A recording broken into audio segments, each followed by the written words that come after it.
We're live? We live. What is going on, everybody? Welcome to Around the Metaverse, our weekly show where we bring together some of the best blockchain and NFT gaming creators, talk about everything you need to know to stay up to date. My name's Adam, and I'll be your host today. And we have a couple usual suspects and a new face here today. So welcome, Pandapops, and we got Jake from On-Chain Gaming. We got Zuljin, we got Stache.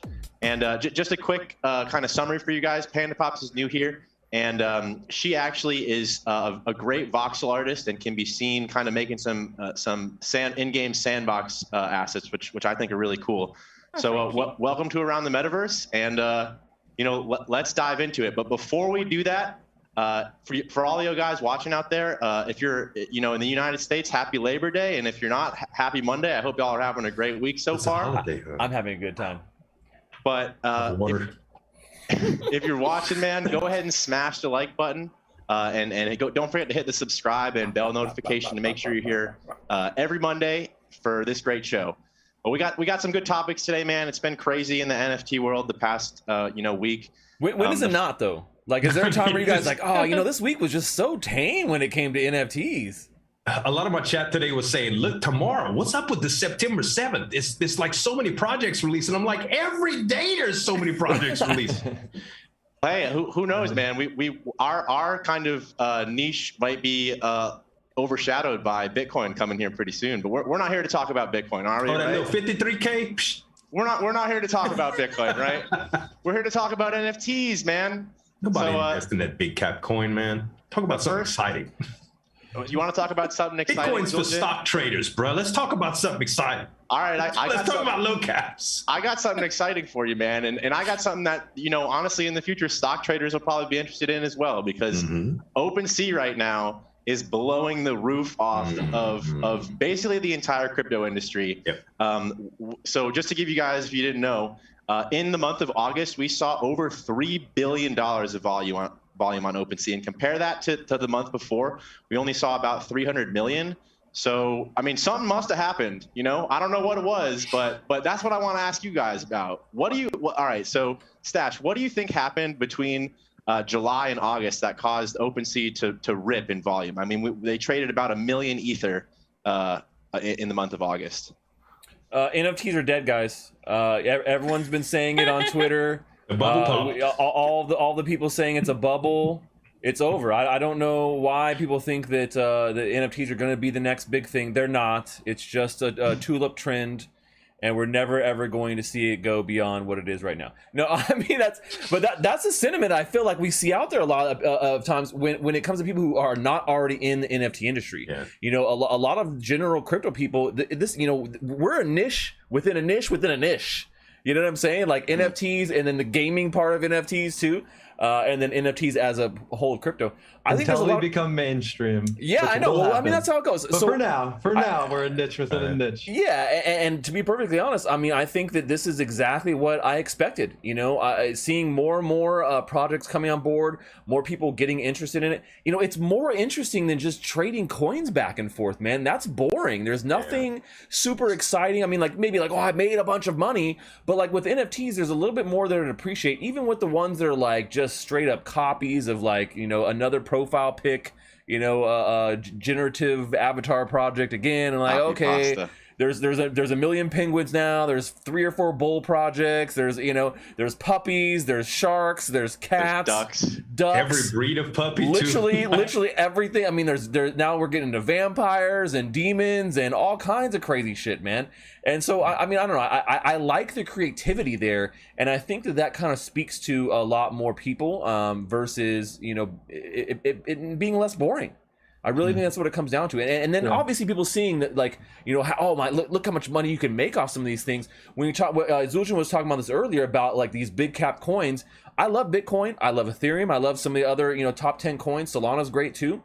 But you can only make so much, off of those coins at this point, right? They've risen to a point where you're only going to be able to get so much gain off of it. You're not going to be able to get 100x gain off of Bitcoin. It's not gonna, I mean, maybe if you wait another 10 or 20 years or something, maybe. But with these NFTs, I mean, some of them are just like, you mint them and boom, they're exploding 100x, 200x. And this is happening over and over and over and over again. Now, the only problem is obviously, I think, liquidity, but, you know, OpenSea doesn't care about that, man. They're just like, they're, you know, trade. They're getting a little piece of that. And, you know, they've always been the number one NFT exchange. So it makes sense that they have put that much volume up there, and that, you know, we've seen more and more people come on board with NFTs in general. It is bringing in mainstream people who are not exposed to crypto before and are now. Yeah. Interesting. Yeah. So all right. Here's what I think happened. I think OpenSea was like, "What? Axie Infinity? They passed $1 billion in monthly volume. What are we doing? What are we doing?" And yeah, hold my beer. OpenSea said, "Hold my beer." Yeah. So then they 3x'd it real quick. But no, honestly, I think the volume that we're seeing now, to be completely honest, is like nothing compared to what we're going to see in like January, February. Because here's what happens. Everyone's like trading on OpenSea, and then they like go see their family and they're telling their family members about it. And then the family, like they're showing their family members, look at this NFT I bought. This is how much I sold this other one for. And then because it is, to what CryptoStache was saying, more engaging than just a token, because there's images and pictures, and like gaming NFTs are traded on OpenSea as well. So there's even utility. Like there's a lot more behind this. It's a lot more exciting. And just as more and more people wake up to this, like the volume we're seeing now, it sounds big with 3 billion, but like it's going to be a lot higher than that. Well, so, hey man, I'm curious if the dollar amount that we're talking about, how does that convert to users though?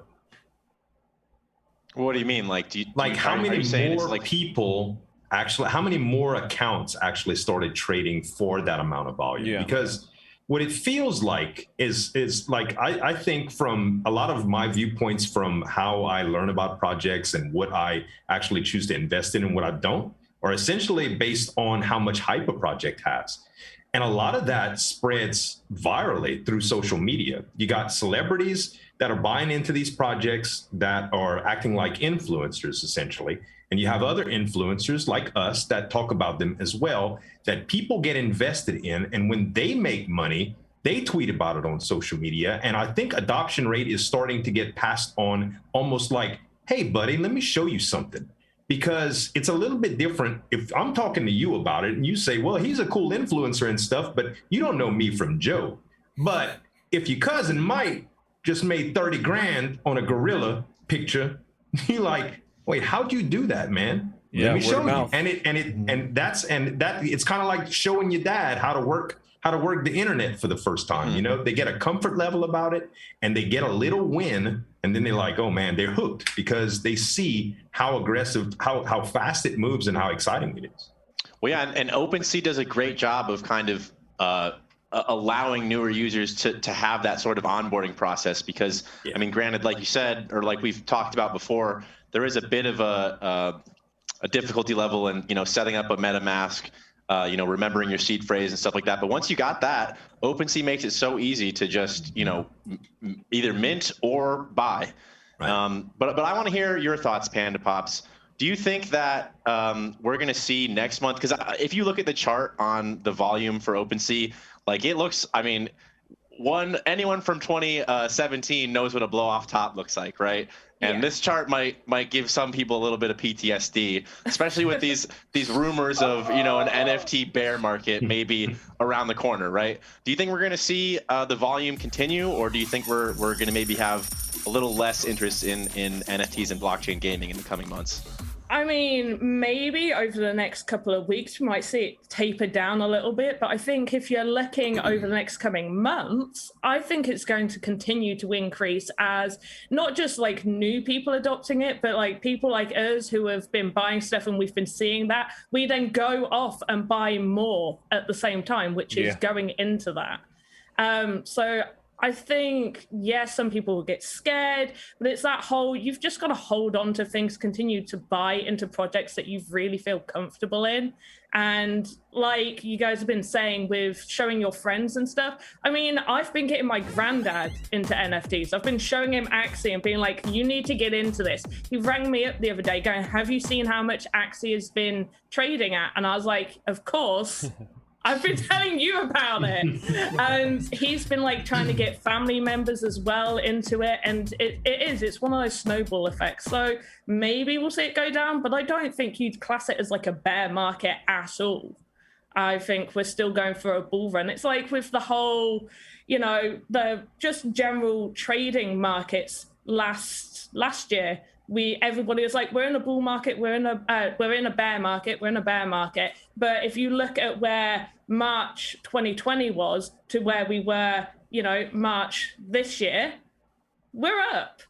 So that's personally, I don't think we're going to see it taper down anytime soon. And with more projects coming out, especially, after Christmas, we're going to have loads of new games, loads more NFTs with utility. That's just going to make people buy more.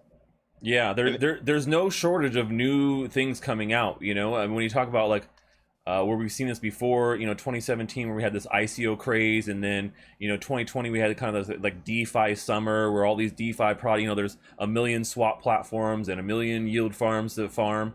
We're seeing that now with gaming, but I think people get really quickly tired of that other crap, and NFTs can it just keep going and being something different and keep and it keeps people's interests. So I agree with you, Pandapops. I think more and more people are just kind of going to keep wanting to be involved in this, do something cool new that's coming up, and it just keeps going because you got the base layer of people, and then you got the new people coming in. Yeah, and I mean, the way that growth works is there are going to be down periods, especially if like interest goes beyond what like the current status of the development of blockchain gaming is and stuff. Like the excitement can get ahead of itself a little bit, then fall back. Yeah. But I think the underlying trend is what is so clear, and that's that we're going to the moon. And in like 10 years from now, you're not going to be able to compare it to now because we're just like not even close to that level. So yeah, could there be pullbacks? Yeah, there'll be pullbacks, sure, of course, but the underlying trend is going in one direction. How's that saying? When in doubt, zoom out. Exactly. I was about to say, man, it's funny if you take that and that trend transcends just blockchain and NFTs, man. Like you said, Pandapops, if you look at long enough ahead or long enough back, we're all up. Like everyone's up if you've been in the game long enough. If you raise your hand if you are up, because I will put my hand up like for sure.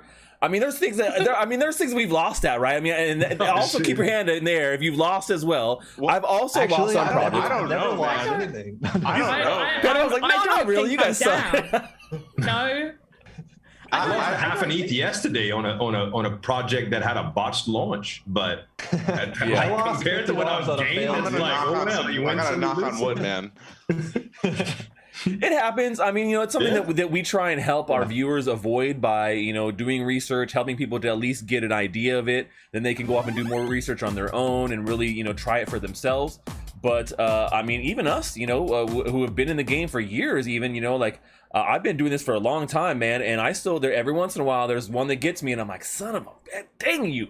And I feel like a moron, and Stache, I'm apologetic, and I don't know what to say. What is your definition of a loss, though, is my question, because like there are maybe NFTs that I've purchased that have gone down in value from when I purchased them, but I still like the NFT, and like part of my philosophy with buying NFTs is to never really necessarily go out of my comfort zone in terms of taking a high risk on something that I don't actually like and that I wouldn't want to keep forever. Right, well, in the likelihood that it does dump. Yeah, right? No, and I feel that like we're a lot of us are not just buying because there's going to be return. Like I like to be invested and have something that I'm like, oh, this is cool. I actually do like this. There are products that I knew were going to blow up, and I literally just didn't buy them because I was like, I don't like that art, man. I'm over. I don't want to, and then I'm like, then sometimes I kick my ass. I'm like, damn, I should have bought all those damn apes. What the hell were you thinking, Stache, you moron? But sometimes you can't get into everything, and don't try and catch those uptrends like that, or those falling knives where you're trying to find something and buy it at the top because of the FOMO. If you can get in on the floor, then that's great, or if you can get in a little bit after that, when they first launch, go for it, but don't try and chase the FOMO there. And so I think that's a good rule. Is it if you're buying things you like, then yeah, if something does happen, they go down, like, okay, well, it does suck, you've lost money on that, like, but at the same time, hopefully you like it. And I'll tell you my quick story that I've told a couple of times before is I bought these Grimes NFTs from the music artist. And I bought them on Nifty Gateway, and I actually accidentally purchased two. They were $7,000 each, and I didn't mean to because their system was crap, man. Like I hit the button, like nothing happened. I was like, wait, what did it go through? I don't know. Like, and you know, these are things they sell out quick, and you know, and then I did it again, and I ended up with 2. I emailed them right away. They never even got back to me, so I got stuck with 2 of those things, and they just tanked in value. Like, you know, they're worth like maybe $2,000 now, which is kind of sad. And I did sell one the other day, actually. I recouped a little bit of the loss. I mean, but sometimes you got to do that, though. Yeah. So it's hard. Not the biggest Grimes fan, are you, Stache? Not anymore. Not anymore. Yeah. All right. So to be fair, I talk about a lot of projects, but in my personal investing, I don't actually buy into that many projects. But the ones that I really believe in, I buy really heavily into. Yeah. So I like covering the space, talking about the whole space. But if I think about what I actually have invested in, like I invested a ton in Axie when I first got into the space, and I've since turned over a lot of land for a lot of profit and a couple mystics for some profit as well. But after that, most of my funding has gone straight into Mirandus. And even now, like I've invested a little bit in the Stache Genesis NFTs, but if I think about where all of my assets are that are on the blockchain, almost all of it is in Mirandus assets right now. Wow, dude, I'm so spread thin. Yeah. Not thin, but I just had to I have kind of that mentality where I want to all in on the thing that I believe in the most and the team that I believe in the most. And like, that's what I did in the stock market before I came to crypto gaming. And like all my money was in Tesla, and it like 11x'd in a year. It was crazy from the COVID crash to this. And I've kind of brought the same mentality to crypto gaming. So now if I'm wrong, that is going to hurt a lot. Like if Mirandus is a massive failure, it's not enjoyable and people don't play it, like that would hurt me a ton. But I'm like so confident in the project, so confident in the team that I'm just more comfortable with almost all of my assets in that one project. I'm kind of the same. I did similar with Mirandus. I FOMO'd into that hard, but I used all of my Uniswap airdrop. I got that, cashed half of it out when it was at like $6, bought back in at $3 when it crashed, held until it went up to about 10, cashed all that out, put it all into Miranda stuff. And I was like, that's that paid for. And I was like, yeah, that's where my money's staying. I feel that's why I do the same thing. So when you talk about loss, like, you know, it's not like I'm putting new money in to buy a lot of these things. They're money that I've used like from flipping other assets. You know what I'm saying? And so, you know, that's kind of the way we do here. But then you got to be careful. Is like, how many hops do you make before it starts draining you? You know, someone in chat was saying the Ethereum fees are freaking through the roof, and they are, man. Right now. I went to go mint a Crypto Demon over the weekend, and to do like 4 of them, it was like $1,500 with the fees. I was like, what? You're getting in on the demons? Yeah, so I didn't. So, but I mean, and that's obviously one of those big problems, you know, in general, is that, you know, you don't want to lose too much on fees. But you know, really, man, kind of leading us to that next subject, you know, let's talk a little bit about loot. Yeah, so actually I was just going to say, it's funny that you had mentioned that you know, you can't get everything, right? And I think we had briefly mentioned this a minute ago before we got on live, that none of us here, I don't think, got in on loot. And I don't know if you guys watching out there know what that is quite yet, but in terms of, I guess, like the buzzwords around the metaverse recently, loot and its various sort of evolutions in the past couple of weeks have been just ripping, right? And to kind of summarize what it is for you guys who don't know, basically what happened is there was a project that got released where it's kind of almost hard to explain. There wasn't any sort of fee, right? There was no price to buy the asset. You only had to pay the gas fee, right? Yep. And you had to interact directly with the smart contract. There was no kind interface. Web 2 interface for people to kind of get onto. So it was like a really kind of cypherpunk type thing. Where you would mint an NFT asset that was just a collection of, I think 8, was it? Yeah, I think 8. Yeah, there's a piece for each one of your character stuff. Yeah, so 8 just randomly sort of, or not randomly, but generative, so there is an element of randomness, generative words or items that you would find in, say, like an adventure RPG. So like an example of... No art involved. It's literally just text. Just words. Just words. I'm like, dang. Black with white text. Yeah, and so the whole idea behind the project is that they leave that to the buyer to interpret, right? So because there's no art or statistics or elements associated with these words or items. So say, for example, the Ghost Wand of Enlightenment is an item you have. People have gone, there's a community that's generated around this that's kind of gone out on their own and sort of developed the next step, right? So people have been minting their bags, their loot bags, and then taking the items and making their own art to go along with them. Yeah. So just to interject, this is what they call derivatives, I believe, when one project kind of goes from one project to another.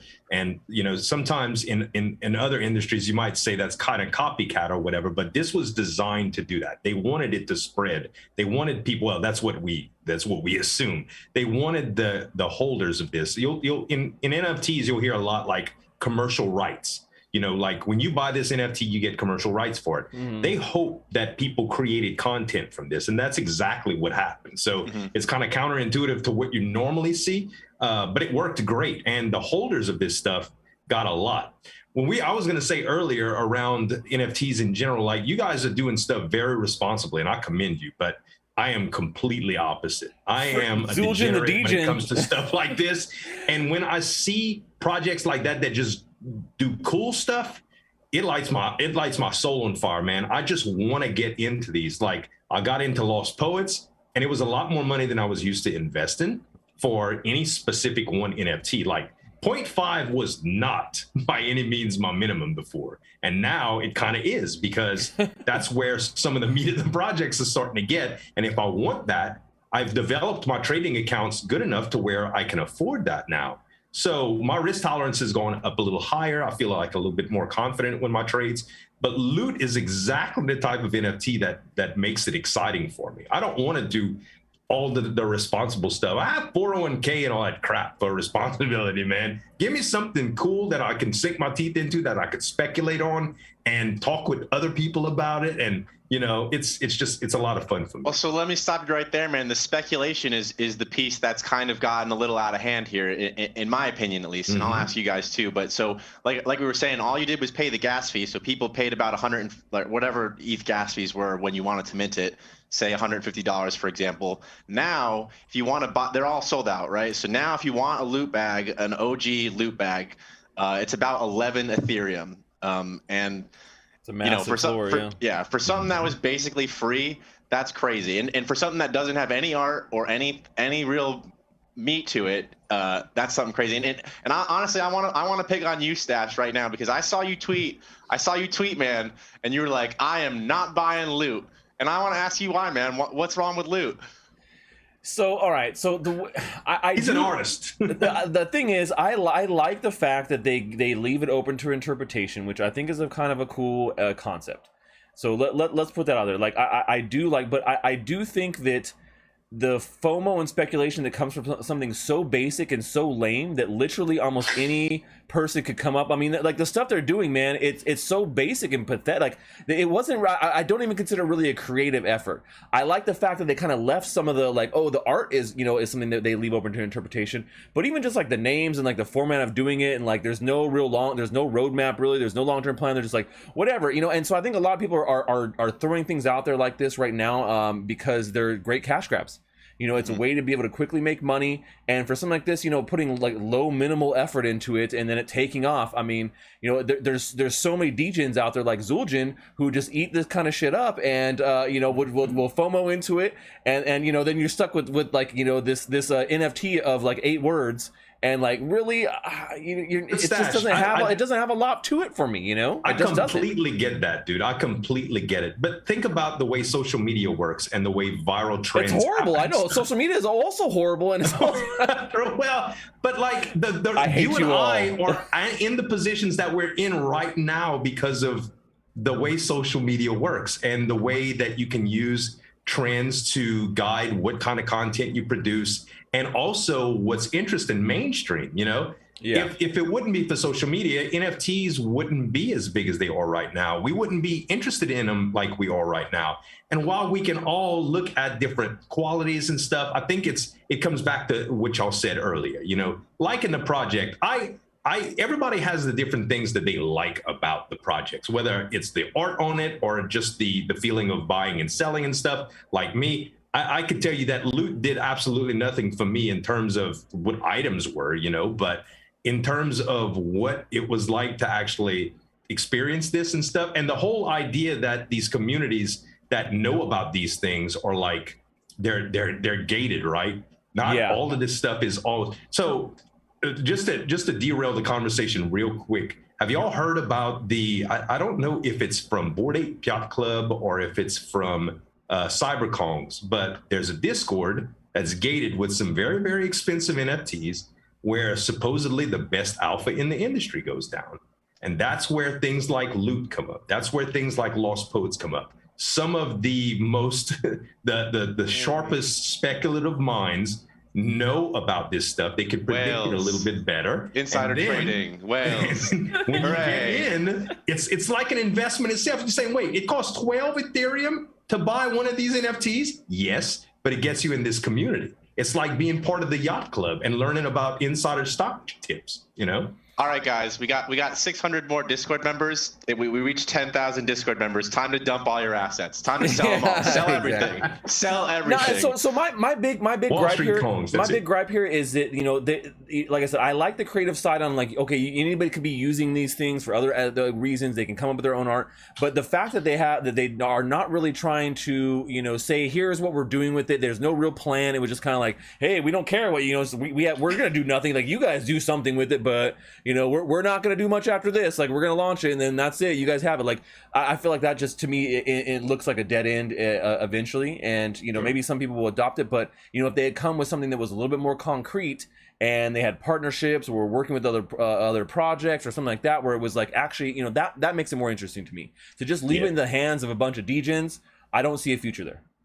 Well, Oh, go ahead, Jake. Yeah, so I think that like Zuljin's strategy, you can totally make money with it. Like if you, I'm not saying you can't make money. That's not just about money. If I could, man. But personally, I feel like there's so much more risk out there if you're hitting a ton of projects, especially ones that have like teams that aren't really committed or like don't have past successes to rely on, stuff like that. So like because it is a bull market right now, like all of these projects are going to go up with all the other ones. But here's the thing. When there are eventual pullbacks, the stuff that's going to crash the hardest are the stuff that doesn't have the real like sustenance behind it, that doesn't have actual support to fall back on. So like all these speculative things, like they might 100x even, it's very possible. But if you're thinking about something that you can buy, go into a coma, and 4 years from now it's still going to have value, then you have to be more careful about what you're buying. So I completely you just have agree. to decide. You have to decide like what type of trades you want to make and what type of investor you want to be. I think it comes down to like your own risk tolerance and what you like to diversify with. I have long-term trades too, and stuff that I think that needs to be long-term holds. And at the same time, I have those little short-term things. It's kind of like the first time I sat down with a financial advisor or whatever, he was like, well, we need you into stocks, bonds, mutual funds, ETFs. It's kind of like a little bit of different risk at each different place, So trust me, I have plenty of stuff that's very, very, very conservative as far as investments go. But I would say I'm a massive like risk NFTs. taker just because of how much I put into things that I have high conviction in. Like any financial advisor would say that I'm insane the way that I've invested. Any financial advisor would tell all of us we're insane while simultaneously simultaneously putting all of their net worth into the same things we're doing and telling their clients not to. So show them your percent. Show them your percent gain and ask him what his percent, how his portfolio is. So Pandapops, I want to hear what you have to say about this, because I think we're all kind of...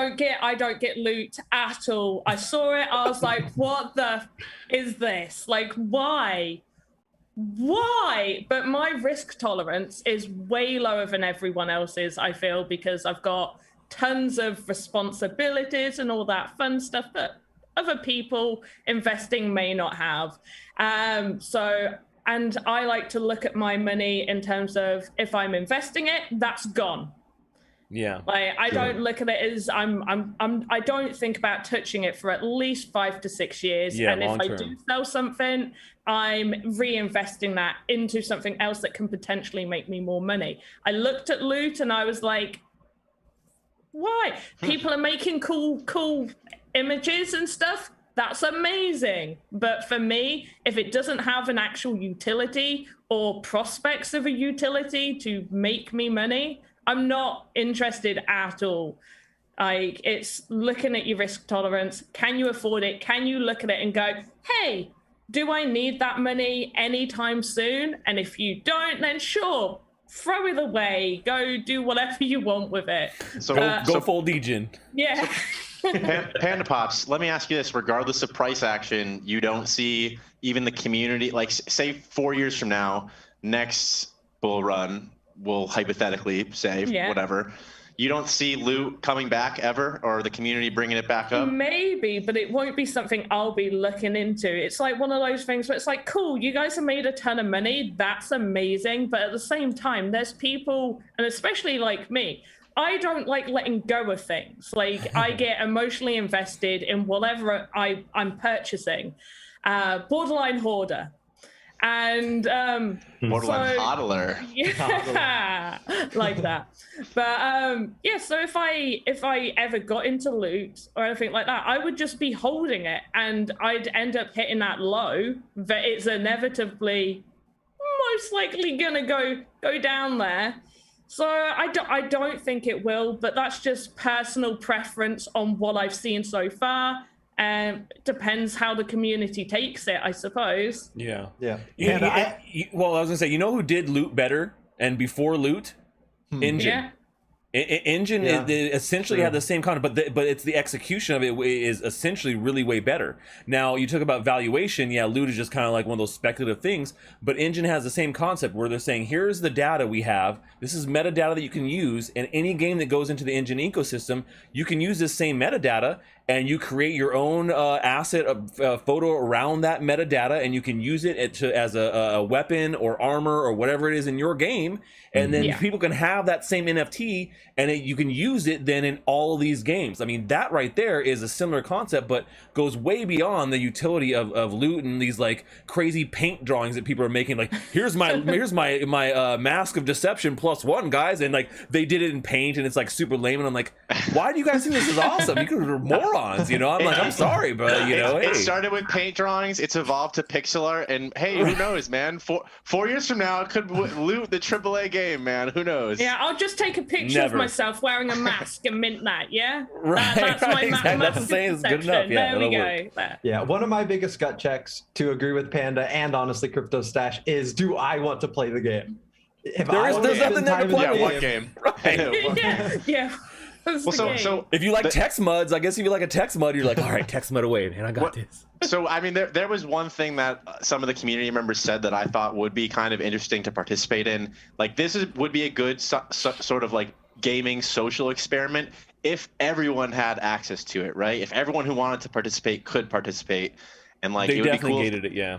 If they did like a maybe even just a completely free version where like if you wanted to get in on it and start, you know, be a part of the community, you could. Maybe that'll happen. Who knows? But speaking of elevated NFTs, that who knows? Maybe they'll be worth what they are now, or maybe not. I have a few questions for you guys, just to give the audience a little bit of insight into your kind of journey through NFTs and kind of your collection so far. So I want to ask each one of you guys, what is your like most cherished in-game blockchain game NFT asset? And sort of like an AMA style, like why did you buy it, and like what sort of utility kind of got you to wanting it, and where do you think it's going to go? Let me start with you, Jake. What's sort of your most cherished in-game NFT asset, or maybe one you're looking forward to picking up soon? All right, well, I got two. I'm going to cheat a little bit. So the first one is the first like expensive NFT I bought, which was for 25 ETH. The 24th Axie ever born in Axie Infinity. It's a Mystic, the first rugged sale Mystic Axie, and Jiho, the co-founder of Axie Infinity, used to own it. So I was like really proud of that one. And then when the total Mystic Axie floor passed up the price that I bought that one for, I started feeling really good about that one. So I'm still in that one and love it. But the NFT I'm looking forward to using the most is the Mirandus Duke deed for Town of the Duke. It is going to be so cool. I cannot wait to see it in world and start running a fantasy town. Yeah, I was about to say, how are you going to govern your land? Are you going to be malevolent, or are you going to be a good? It's gonna be evil dictator. I see in his eyes. I feel like in order to attract people to your town and actually get use out of it, you need to have happy shop owners and stuff like that. So it'll be interesting. Maybe we'll see like the Lord Farquaad of Mirandus. You know, we'll see like a little like kind of crappy town pop up. Who knows? All right, Pandapops, let me hear from you. What kind of what's your like most cherished NFT item, I guess? Okay, my most cherished is my Crypto Space Commander Borg cube. I paid $15 for the cheapest crate, and it had a 0.2% chance of coming out of that, and I got it, and I celebrated. Cool. So yeah. And what is that like? What is that, and what is it entitled to you in the game? Okay, so it's classed as like a Prometheus class ship, so it's like one of the top tier ships. With it being a Borg cube, it was the Star Trek special edition limited one, so there's only so many in the game. So it just means, you know, I'm harder to beat, I'm bigger in space, and I look absolutely awesome in a Borg cube. Yeah. Hey. Not one to be trifled with. That sounds like an awesome NFT. That sounds like you're going to be ruling the metaverse in a couple of years here. Maybe. I'll be nice to you guys in space. She's going to simulate all of us, man. We're going to be over here like NFT games. We're all going to be mini Pandapops running her NFT empire pretty soon. Yeah, please do. But all right, let's see, Zuljin. What about you? What is an NFT? Either your most cherished one or one that you're really looking forward to picking up? So I thought about it a little bit since we talked before the show, and I think my most cherished NFT, to tell you the truth, is my Necromancer Voxy. I'm really looking forward to playing it. I played Tactics Ogre and a bunch of tactics games a long time ago, and I'm really excited about playing it in general. And it was one of the first Ethereum NFTs that I minted. At the time, it was extremely expensive. My risk tolerance was super low. I only did a little bit of wax investing. So when I went to buy this thing, it was like, wow, it was a really big step for me. And you had that feeling in your gut right after. And I appreciate it now. Like it's valued up, and I don't think I would end up selling it. I would have to get a very high premium to sell it. And as far as what I'm most excited about is actually an NFT project that I picked up very, very recently, which it's an avatar project is about superheroes. It's called Guardians of the Metaverse. Metaphor, yeah, dude. Yeah, and they are going to be completely 3D rendered rigs that you'll be able to use in the metaverses, and they're going to partner with things like Somnium and Sandbox, and well, they're going to try with a lot of other ones, Victoria VR maybe. But in general, the idea of Ready Player One comes to mind, and that type of experience. I want to be the 80-year-old man that is not worried about catching COVID, can experience things that travel is too expensive or too dangerous to do through the metaverse, through VR, haptic feedback devices, the whole thing. You know, I want my wife to come knock me at the door. Hey, get off of that thing. Oh, is that a stripper on top of you, Zuljin? What are you doing? Not to take it off the rails a little bit here, but I'm curious now that you said that, are you going to be getting the Neuralink when it comes out? If you want to be that plugged into the metaverse, I'm gonna have to do some serious research before I would commit to something like surgery. And I'm gonna hack your brain as soon as you do. You're the first thing I'm gonna hack. Yeah. Well, hey man, that's where it's going. You know, I mean that's where this is all going. Cyberpunk 2077, like it's like for sure I could see that happening. I'm all about. I'll let you guys all go through that. Make sure you don't get Sword Art Online kind of sucked into the game situation. I don't know, man. It's going to be interesting to see, like, once we get to that level of technology, I think the exponential nature of technology is going to get a little beyond. Like, I mean, it's even hard to grasp right now, right? Things are moving fast already, man, and like that's just how tech goes. You know, you see what we've accomplished here with blockchain and crypto, and how that's moving. You know, the forefronts of not just the financial industry, which has been kind of what it's done, but now moving the forefronts of entertainment and value in general across lots of different spectrums. I mean, the NFTs do that, and so gaming, things like that too. So a lot there, man. I'm ready to wake up one morning and find out that I've been in virtual reality this whole time. It's all I don't know if I'd be happy about that, actually. I'm like, son of a bitch, this is what happened. I don't know. The world really is flat. I'm on a platform. It's like you wake up, you finally you've amassed all of the crypto you want. You're perfectly content with life and everything, and then like you wake up the next morning. You wake up the next morning and like you're in some room and you're like 6 years old again, and you're like, wait, what's going on? But all right, we're off the rails. We're off the rails. We got to get CryptoStache, man. We got to hear from you what your favorite or most cherished NFT is, or the one you're maybe most excited to be picking up here soon. So I'm gonna go and cheat like Jake did. I have two. So I got in really early with the Sandbox on their like second sale. And so I started investing with them pretty early, but I got a really great like estate that is right next to the main Atari hub, it is in the center of the map. So it's like this, it's like everything's kind of built around it, and I love that plot, man. It is like the perfect location, and I'm gonna build a sweet ass Secret Agent Stache game on that thing. I actually have developers that are going to be working on it already, and so that's one, and that's a kind of older one. Nice. The new one that I just got, which I'm actually stoked about, which is for an upcoming game, is for Chicken Derby. I bought a $10,000 black cock, and I'm incredibly proud of that thing, and I'm gonna be racing the hell out of him come the release of that game. So and then I got the rest of the hens and roosters hanging in my wallet, but that one has a special place in my mustache love heart. I was about to say I got a couple chickens too, Stache. We're gonna have to make a chicken mustache guild or something. I'm going like that. against Kagi. Yeah, it's me versus Kagi, man. I got to take his ass out. Oh my god. To think about you attacking Kagi with a black cock is just the most. I think Kagi also has a black cock, so it's gonna be dueling black cocks on the field, and we're gonna do a stream about it. All right, and we're gonna go for it. Someone get the NSFW filter on the stream right now. He started it, man. This is. I mean, that's what it is. I don't know what to say. I'm not going dirty with this. It's just that's what it is. Man. Just don't ride those black hooks too hard. Yeah, No. you got to keep them well maintained.